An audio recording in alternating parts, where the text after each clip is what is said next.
हम भारत के लोग भारत को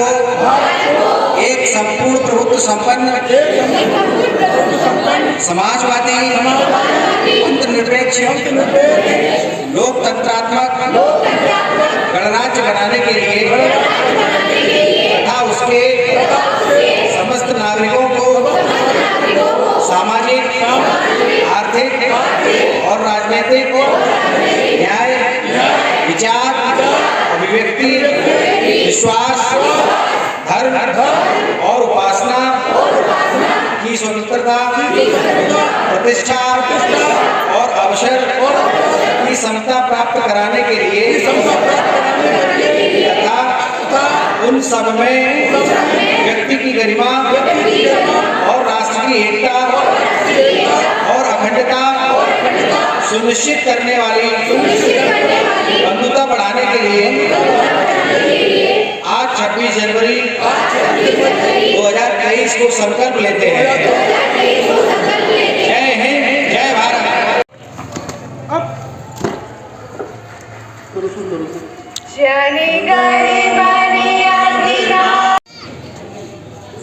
वास्तव में ऐसा कहा गया है कि हम लाए हैं तूफान से कश्ती निकाल के। बहुत अनेकानेक कुर्बानियों के बाद, अनेकानेक शहीदों के लहू के बाद ये जो हमें स्वतंत्रता, गणतंत्रता जो प्राप्त हुई है, इसका जो श्रेय है वो हमारे जो पूर्वज रहे हैं, जो हमारे सेनानी रहे हैं, उन सभी को जाता है। और हम सभी का दायित्व, कर्तव्य केवल इतना बनता है कि जो एक अखंड भारत की संकल्पना और एक खुशहाली की संकल्पना का जो आकार हमारे संविधान वेत्ताओं ने,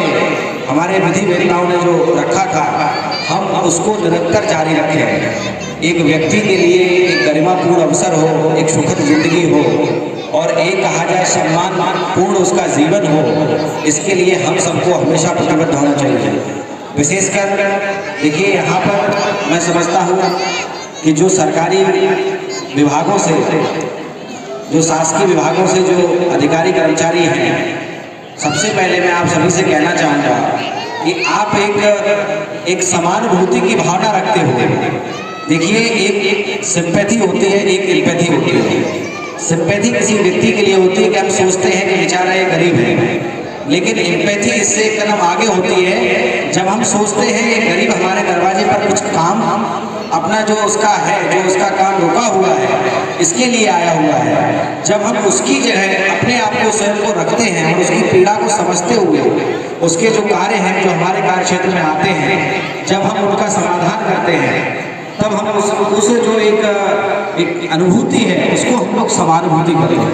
तो वास्तव में आज हमें सिंपैथी से कार्य नहीं करना है, आज हमें एम्पैथी से कार्य करना है। अर्थात जो व्यक्ति तहसील में, थानों में या विभिन्न सरकारी विभागों में एक जो उनके कार्य हैं, जो उनके कार्य रुके हुए हैं, उसके लिए जो आते हैं, तो हमें इस भावना को अपने मन में जगाना होगा फिर से। ऐसे पावन अवसर पर हम लोगों को साथ में यह भी शपथ लेना है कि ऐसे व्यक्ति जो पीड़ित हैं,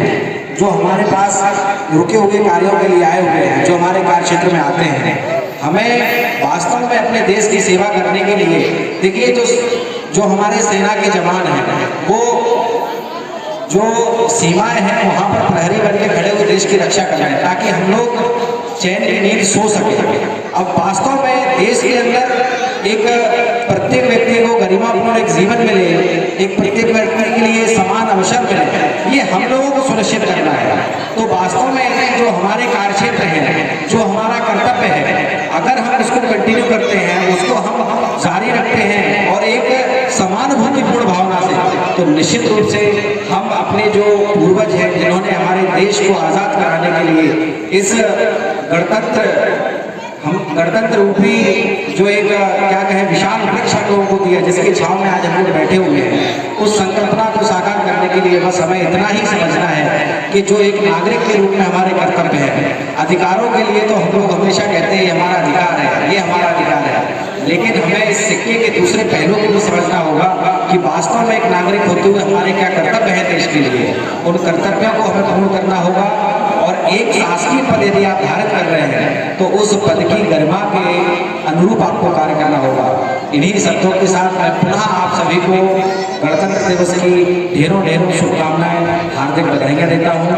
बहुत बहुत शुभकामनाएं। जय हिंद, जय भारत।